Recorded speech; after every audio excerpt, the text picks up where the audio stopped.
오늘은 3.1절 107주기가 되는 날입니다. 1919년 3월 1일 서울 탑골 공원에서 시작된 한 외침이 있었습니다. 나라를 빼앗긴 백성들이 비무장으로 거리로 그렇게 뛰쳐나왔습니다. 그들의 손에는 총이 아니라 태극기가 들려 있었고, 또 그들의 입에서는 독립 만세가 터져 나왔습니다. 그러나 일제의 무력 앞에서 그 외침은 어쩌면 너무 연약해 보였습니다. 수많은 사람들이 체포되고 매를 맞고 또 옥에 갇히고 죽음을 당했습니다. 겉으로 보면 완전히 짓눌린 것처럼 그렇게 보였죠. 우겨쌈을 당하고 박해를 받고 거꾸로 들임을 당한 것처럼 보였습니다. 하지만 결코 무너지지 않았습니다. 그날의 외침은 꺼지지 않았습니다. 오히려 전국으로 그 외침이 번져 갔습니다. 교회와 학교와 마을로 퍼져 나갔습니다. 특별히 많은 그리스도인들이 신앙의 양심으로 그 자리에 섰습니다.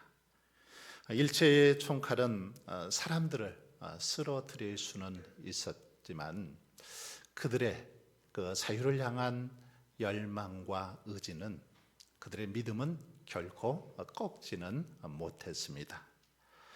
여러분, 그런데 오늘 본문에도 바로 이와 같은 모습이 등장하고 있는 걸 볼 수 있습니다.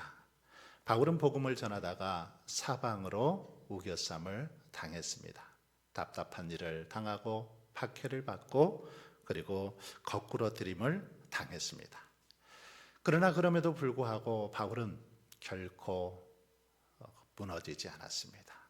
포기하지 않았습니다. 낙심하지 않았습니다. 오히려 그 상황 속에서도 담대한 믿음의 고백으로 이 모든 것을 헤쳐나가고 있는 것을 볼 수 있습니다. 이 시간은 본문을 중심으로 바울의 그 믿음의 고백을 살펴보면서 함께 은혜를 나누고자 합니다. 여러분, 바울은 오늘 본문을 통해서 어떤 고백을 하고 있습니까? 뭐라고 이런 상황 속에서 고백하고 있습니까? 첫 번째는 바울은 사방으로 우겨쌈을 당하여도 쌓이지 아니한다라고 그렇게 고백하고 있습니다. 8절 상반절을 보시면 우리가 사방으로 우겨쌈을 당하여도 쌓이지 아니하며, 여기서 우겨쌈을 당한다, 이 말은 즙을 짜기 위해서 이 포도를 짓누른다, 그런 의미를 가지고 있습니다. 포도의 즙을 짜려면 짓누려야 하듯이 바로 이것이 우겨 싸는 그런 모습입니다. 즉 환난과 고통이 사방에서 성도들을 압박하는 상태가 바로 우겨쌈을 당하는 그런 상태인 것입니다. 그런데 바울은 이렇게 우겨쌈을 당하지만 자신은 쌓이지 않는다라고 고백하고 있습니다. 이것은 어쩌면 바울을 비롯하여 모든 믿음의 사람들의 공통적인 그런 고백이기도 합니다. 성경에 나오는 많은 믿음의 사람들은 우겨쌈을 당해도 결코 쌓이지 않았습니다. 하나님을 의지하는 자들 결코 쌓이지 않았다라는 것입니다. 열왕기하 6장에 보시면 이 아람 군대가 엘리사를 잡으려고 이 사마리아 성을 이렇게 포위를 하죠. 둘러서 진을 쳤습니다. 아주 은밀하게 밤에 이 성을 다 둘러진 치죠. 이 모습을 아침에 그 엘리사의 사환이 보게 되죠. 그리고는 너무너무 두려워서 이 사실을 엘리사에게 알렸습니다. 그러자 엘리사가 그렇게 말합니다. 두려워하지 말라. 우리와 함께한 자가 그들과 함께한 자보다 많으니라. 그렇게 말하고는 여호와여, 원하건대 그의 눈을 열어서 보게 하옵소서 하고 사환을 위해서 기도했습니다. 그런데 이렇게 엘리사가 사환을 위해서 기도했더니 그의 눈이 열려서 하나님께서 불말과 불병거로 이렇게 엘리사와 자신들을 지키고 있는 것을 보게 되었습니다. 여러분, 그렇습니다. 대적들이 아무리 사방으로 우겨쌈을 그렇게 우겨싸도 하나님은 더 많은 천군 천사를 보내셔서 하나님의 백성들, 하나님의 사람들을 지키시고 보호해 주실 줄 믿습니다. 바로 엘리사의 이 사건은 그 사실을 우리에게 보여주고 있습니다. 바울은 전도 여행 중에 이렇게 많은 그 어려움을 처했습니다. 극심한 공경에 자주 처했는데, 그래서 고린도후서 1장 8절로 9절에 보면 그는 이렇게 고백합니다. 형제들아, 우리가 아시아에서 당한 환난을 너희가 모르기를 원하지 아니하노니 힘에 겹도록 심한 고난을 당하여 살 소망까지 끊어지고 우리는 우리 자신이 사형 선고를 받은 줄 알았으니, 힘에 겹도록 심한 그런 고난을 당해서 살 소망까지 끊어졌다, 사형 선고를 받은 것 같았다라고 할 정도로 심한 그런 곤경에 바울은 처했습니다. 또 고린도후서 7장 5절에 보시면 우리가 마게도냐에 이르렀을 때에도 우리 육체가 편하지 못하였고 사방으로 환난을 당하여 밖으로는 다툼이요 안으로는 두려움이었노라 라고 그렇게 고백하고 있는 걸 볼 수 있습니다. 바울의 삶을 보시면 사방이 이렇게 사망으로 둘러져 있었습니다. 자신을 우겨싸는 그런 위기에 처해 있었다라는 것입니다. 사방에서 자신을 그렇게 위협하고 어렵게 했다라는 거죠. 그런데 바울은 이렇게 고백합니다. 그리스도의 고난이 우리에게 넘친 것 같이 우리가 받는 위로도 그리스도로 말미암아 넘치는도다. 무슨 말입니까? 비록 여러 문제들이, 많은 문제들이 사방으로 우겨 싸는 위기를 지금 당하고 있지만 그리스도께서 그 모든 것을 해결해 주시고 위로해 주셨다라는 고백이요 간증입니다. 수많은 위기와 어려움이 있었지만 주님께서 자신을 지켜주시고 보호해 주셨다라는 그런 간증입니다. 여러분, 불신자들은 사방으로 우겨싸움을 당하는 그런 환난을 맞이하면 어떻습니까? 절망하죠. 낙심합니다. 그러나 우리 성도들은, 하나님의 자녀들은 절망하지 않습니다. 우리는 사방으로 우겨쌈을 당해도 믿을 만한 구석이 있기 때문이죠. 바로 위를 바라볼 수 있기 때문입니다. 그리고 우리는 위에 계신 그 하나님께 간구할 수 있고, 우리가 기도하면 그 하나님께서 모든 문제를 해결하여 주시기 때문입니다. 여러분, 그러므로 저와 여러분은 사방으로 우겨쌈을 당한다 할지라도 절망하지 말고 오히려 위를 바라보고 하나님 앞에 더욱 나아가는 그런 시간이 되시기를 원합니다. 바로 그때가, 우겨쌈을 당하는 그때가 하나님께서 기적을 행하시고 하나님이 일하실 때임을 믿으시기를 바랍니다. 출애굽기 14장을 보면 출애굽한 이스라엘 백성들은 홍해를 이제 만나서 더 이상 앞으로 나아갈 수 없죠. 어렵게 애굽에서 이렇게 나왔는데 홍해가 그들 앞을 가로막고 있었습니다. 그렇다고 뒤로 돌아갈 수도 없었습니다. 왜냐하면 뒤에서는 이제 바로가 애굽의 군대를 이끌고 자신들을 추격해 오고 있었기 때문이죠. 말 그대로 진퇴양난이었죠. 앞으로 나아갈 수도 없고 그렇다고 뒤로 물러설 수도 없는 그런 상황이었습니다. 백성들은 위기 앞에서 불평하고 원망합니다. 왜 우리를 여기까지 끌어내서 죽게 만드냐는 것이죠. 바로 그때 모세는 백성들에게 이렇게 외칩니다. 너희는 두려워하지 말고 가만히 서서 여호와께서 오늘 너희를 행하시는 구원을 보라. 오늘 하나님께서 너희를 위해서 행하시는 구원을 보라 라고 담대하게 그렇게 외치고 있는 걸 볼 수 있습니다. 모세는 사방이 다 막혀서 어쩌면 이 사면 초가의 그 상황에 놓였지만 절망하지 않고 오히려 위를 바라보고 위에 계신 하나님께 집중하고 주목하고 있는 걸 볼 수 있습니다. 그럴 때 홍해를 마른 땅처럼 건너는 기적을 우리는 맛보았던 것을 분명히 알 수 있습니다. 여러분, 우리가 신앙생활을 하다 보면 그야말로 사면초가와 같은 그런 상황에 때때로 놓일 때가 있습니다. 우리의 힘으로는 도저히 어찌할 수 없는 그런 어려움에 처할 때가 있습니다. 그러나 성경은 그럴 때일수록 절망하지 말 것을 분명하게 말씀하고 있습니다. 그럴 때일수록 절망하지 말고 모세처럼 위에 계신 하나님을 바라보고 집중할 것을 가르쳐 주고 있습니다. 그러므로 저와 여러분은 답답하고 어렵고 정말 절망적인 사면초가와 같은 그런 상황에 놓일 때 위에 계신 하나님, 그 하나님을 더욱더 바라보고 의지할 수 있기를 바랍니다. 모세처럼 그 하나님을 바라보시고 보호자 되시는 그 하나님께 간구하십시오. 그리하면 바울의 고백처럼 우리 하나님 아버지께서 우겨쌈을 당해도 결코 쌓이지 않도록 우리의 걸음을 인도해 주시고 지켜주실 줄 믿습니다. 두 번째로 바울은 답답한 일을 당해도 낙심하지 않는다라고 그렇게 고백했습니다. 8절을 다시 한번 보시면 답답한 일을 당하여도 낙심하지 아니하며, 바울은 고린도 교회에 침투한 거짓 사도들로 인해서 많은 모함을 받게 됩니다. 게다가 교인들 중에서도 이 거짓 사도들에게 미혹된 자들이 바울을 대적하기도 했습니다.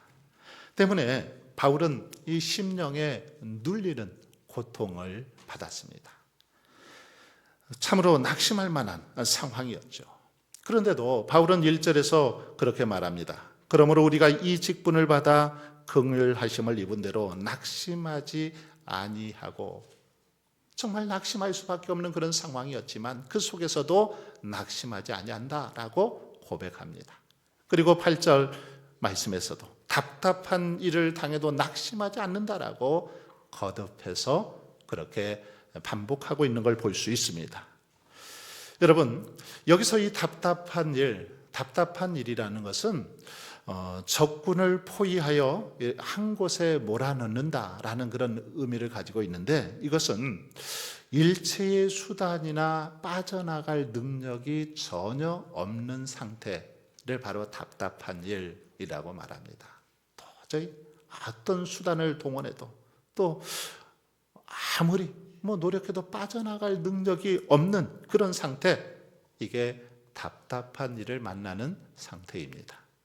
사도행전 4장에 보시면 산헤드린 공회가 베드로와 요한을 체포해 와서 도무지 예수의 이름으로 말하지도 말고 가르치지도 말라라고 그렇게 경고했습니다.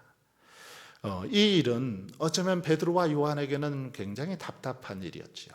복음을 전해야 하는데 복음을 전하지 말라고 하니까 답답하지 않을 수 없습니다. 그런데 두 사도는 뭐라고 말합니까? 하나님 앞에서 너희 말 듣는 것이 하나님의 말씀 듣는 것보다 옳은가 판단하라. 우리가 보고 들은 것을 말하지 아니할 수 없다라고 담대하게 외쳤습니다. 대적자들의 엄포에도 불구하고 낙심하지 않고 그들은 자신들에게 맡겨주신 복음의 사명을 계속해서 감당한 것이죠. 또 사도행전 16장에도 보면 바울과 실라가 빌립보 성에서 전도하다가 그만 이제 옥에 갇힌 사실이 기록이 되어 있죠. 바울과 실라는 원래 아시아에서 복음을 전하기를 원했습니다. 그러나 아시아에서 복음 전하는 것이 막히죠. 계속해서 막히는데 이제 환상 중에 이 마게도냐에서 건너와서 우리를 도우라라는 환상을 보고 마게도냐로 가서 복음을 전했습니다. 성령의 음성을 듣고 그곳에 가서 복음을 전하다가 귀신 들린 그 점치는 여종을 고쳐주죠. 그런데 이 여종을 고쳐줬더니 주인이 바울과 실라를 고소했습니다. 왜냐하면 이제 귀신이 떠나가자. 점을 칠 수 없어서 돈을 벌 수 없으니까 바울과 실라를 고소한 거죠. 그래서 바울과 실라는 빌립보 감옥에 갇히게 됩니다. 복음을 전하고 주를 위해서 충성했는데 돌아온 것은 어쩌면 옥에 갇히는 그런 신세죠. 답답한 일이 아닐 수 없었습니다. 그런데 그 같은 상황에서도 바울과 실라는 결코 낙심하지 않았습니다. 참으로 답답한 그런 상황에 처했지만 낙심하거나 절망하지 않고 그들은 감옥 속에서 하나님 앞에 간절히 기도하고 찬송하기 시작했습니다. 그러자 갑자기 지진이 나죠. 지진이 나서 옥문이 열리고 메어진 것이 다 벗어지는 그런 놀라운 역사가 일어났던 것을 볼 수 있습니다. 그래서 바울과 실라는 풀려나게 되고 간수장이 구원받는 역사가 사도행전 16장에 기록되어 있습니다. 여러분, 우리들도 직분을 감당하다 보면 때로는 바울처럼 오해와 시기와 모함을 받을 때도 있습니다. 실로 정말 답답한 경우를 그렇게 만날 때가 있더라는 거죠. 하지만 여러분, 결코 낙심하지 마십시오. 답답한 일을 만났다고 금세 어쩌면 낙심하고 하던 일을 멈추고 봉사하지 않는다면 어쩌면 이것은 사탄에게 패하는 것이 될 것입니다. 하나님을 경외하는 자들은 아무리 낙심될 만한 답답한 상황을 만난다 할지라도 낙심하지 않아야 합니다. 왜냐하면 우리 성도들이 주 안에서 수고하고 심은 것은 반드시 거두게 될 날이 오기 때문입니다. 하나님께서 모든 것을 합력하여 선을 이루어 주실 것이기 때문입니다. 그러므로 저와 여러분은 아무리 어떤 일이 내 뜻대로 되지 않고 답답하고 힘들어도 낙심하지 말고 묵묵히 우리에게 맡겨주신 직분 또 사명을 잘 감당해 갈 수 있길 바랍니다. 그리할 때 우리 주님께서는 가장 적절할 때에 가장 좋은 방법으로 우리의 문제를 해결해 주시고 응답해 주실 줄 믿습니다. 세 번째로 바울은 핍박을 받아도 버림을 받지 않는다라고 그렇게 9절 상반절에서 고백하고 있습니다. 여러분, 바울 사도는 복음을 전하다 실로 많은 핍박을 받았죠. 옥에 갇히기도 하고 매도 수없이 맞았습니다. 죽을 위기도 많이 겪었습니다. 40에 하나 감한매를 5번 맞았고 3번 태장으로 맞고 1번 돌로 맞고 헤아릴 수 없이 많은 위험과 위기를 고초를 당했습니다. 그럼에도 불구하고 바울은 못 쓰는 물건처럼 버림받지 않고 하나님의 은혜로 더욱더 귀하게 쓰임받았던 걸 볼 수 있습니다. 여러분, 한번 생각해 보십시오. 이렇게 활활 타오르는 불은 이걸 건들면, 이것을 치면 어떻게 됩니까? 불꽃이 흩어져서 더 큰 불이 이렇게 나는 것을 볼 수 있습니다. 이것을 좀 흔들어주면 더 큰 불로 번지더라는 것이죠.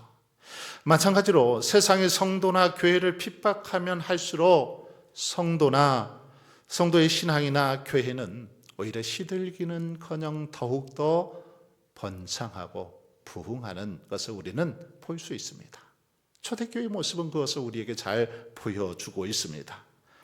사도행전 8장을 보시면 그날에 예루살렘에 있는 교회에 큰 핍박이 나서 사도 외에는 다 유대와 사마리아 모든 땅으로 흩어지니라 라고 이렇게 말씀하고 있는데, 바로 이렇게 핍박으로 인해서 흩어졌는데 흩어진 자들을 통해서 오히려 복음이 유대와 사마리아로 전해지게 되었다라는 것입니다.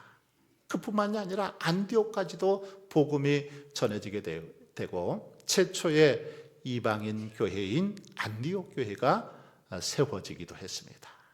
핍박을 통해서 그들이 흩어지면서 오히려 이런 역사가 나타나게 되었다라는 것입니다.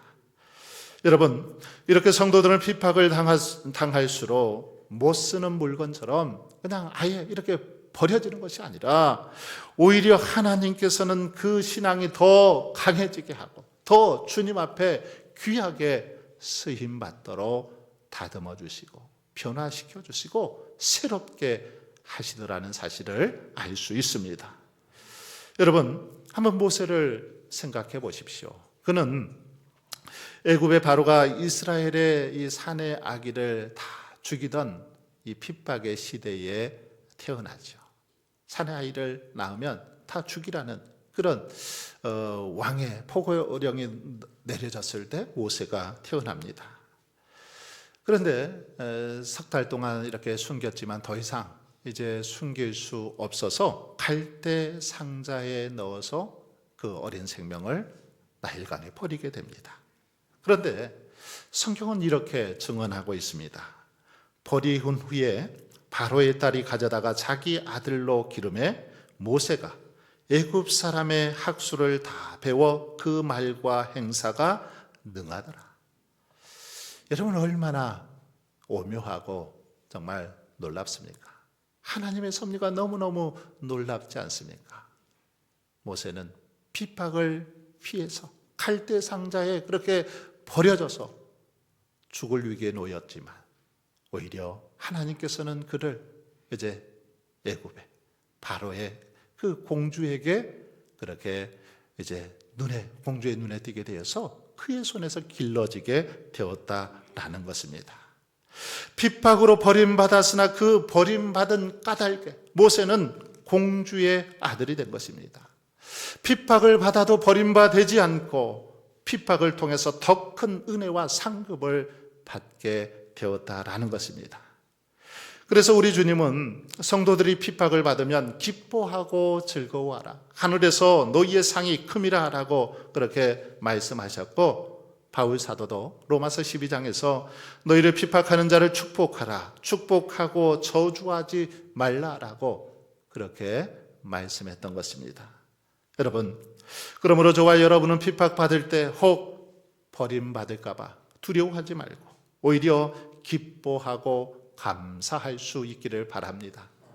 주님의 말씀을 따라서 주의 사랑을 행하고 의를 행하다가 받는 핍박, 오히려 그것은 우리의 신앙을 더 견고하게 하고 더 성숙하게 하는 줄 믿습니다. 또한 우리를 더 거룩하게 하고 하나님께서 더 큰 상급을 주시려는 섭리인 줄 믿고 더 감사하고 기뻐하는 저와 여러분들이 되실 수 있기를 바랍니다. 끝으로 바울은 9절 하반절에 보시면 거꾸러뜨림을 당하여도 망하지 않는다라고 그렇게 고백합니다.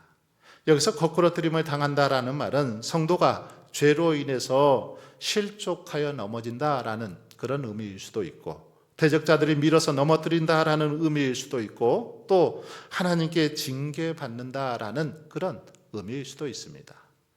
여하튼 오늘 본문에서 어떤 이유로 바울은 넘어질지라도 자신은 망하지 않는다라고 지금 고백하고 있습니다. 어떻게 넘어졌든 자신은 결코 망하지 않는다라는 것입니다. 여러분, 바울 사도도 대적자들로 인해서 때로는 거꾸러뜨림을 많이 당했습니다. 바울과 바나바가 루스드라에서 성공적으로 전도를 했을 때 안디옥과 이고니온에서 온 유대인들이 돌로 바울을 쳤죠. 바울을 칩니다. 얼마나 쳤는지 이제 죽은 줄 알고 그냥 바울을 버렸습니다. 그런데 바울이 기적적으로 다시 일어나서 바나바와 계속 전도 여행을 하게 된 것을 우리는 성경을 통해 볼 수 있습니다. 이렇게 바울은 대적자들에 의해서 거꾸러뜨림을 당했어도 망하지 않았습니다. 때로는 넘어지고 때로는 이렇게 거꾸러뜨림을 당했지만 그래도 결코 망하지 않았다라는 것입니다. 스데반도 보십시오. 스데반은 산헤드린 공회에서 설교하다가 그들의 진노를 사서 돌에 맞아 순교했습니다. 그런데 스데반은 돌에 맞아 거꾸러뜨림을 당하는 그 순간에도 하나님 앞에 영혼을 부탁하고 자신을 돌로 치는 그들을 용서해 주시기를 기도했습니다. 자, 그런데 성경은 그렇게 죽어간 이 스데반의 죽음을 놓고 뭐라고 기록합니까? 잔이라 이렇게 기록했습니다. 이 말을 하고 잔이라 이렇게 성경은 기록하고 있습니다. 죽었다, 망했다 이렇게 말하지 않고 잔다라고 성경은 기록했습니다. 왜 그럴까요? 성도가 대적들에게 핍박을 받아서 거꾸러뜨림을 당하여 죽을지라도 그것은 사망이 아니라 주 안에서 편히 쉬고 자는 것임을 강조한 것입니다. 결코 그것은 사망이 아니라 주 안에서 참심을 얻는 자는 것과 같다라는 것을 강조하기 위해서 스데반의 죽음을 잔다라고 그렇게 성경은 묘사하고 있습니다. 여러분, 불신자들은 질병이나 사업의 실패나 또는 어떤 충격적인 일을 당해서 한번 거꾸러지면 재기하기가 쉽지 않습니다. 힘들죠. 그것은 그들이 혼자의 힘으로 일어서려 하기 때문입니다. 하지만 우리 하나님의 자녀들은 그렇지 않습니다. 때로는 넘어지지만 일어섭니다. 그 능력이 우리 하나님께 있기 때문이죠. 그래서 다윗은 시편 37편 24절에서 이렇게 고백합니다. 넘어지나 아주 엎드러지지 아니하면 여호와께서 손으로 붙드심이로다. 여호와께서 손으로 붙드심이로다. 여러분, 그렇습니다. 우리는 때로 죄로 실족하거나 사업에 실패하거나 대적들로 인해서 넘어지기도 합니다. 거꾸러뜨림을 당하기도 합니다. 그러나 아주 엎드러지지 않는 것은 하나님께서 전능하신 손으로, 능력의 손으로 저와 여러분을 붙들어 주시기 때문입니다. 그러기에 성도는 망하지 않고 다시 일어설 수 있는 것입니다. 하나님의 사랑과 그 신실하신 손길을 의지한다면 그러기에 어떤 상황 속에서도 다시 일어서고 재기할 수 있는 것입니다. 그래서 바울은 로마서 8장 35절에서 누가 우리를 그리스도의 사랑에서 끊으리요? 환난이나 곤고나 핍박이나 기근이나 적신이나 위험이나 가리랴 하고 그렇게 담대히 외쳤던 것입니다. 사랑하는 성도 여러분, 바울의 이 고백이 바라기는 저와 여러분의 고백이 되실 수 있기를 바랍니다. 우리가 어떤 환난이나 곤고나 핍박이나 기근이나 적신이나 위험이나 칼 앞에서도 여러분 결단코 무너지지 않기를 바랍니다.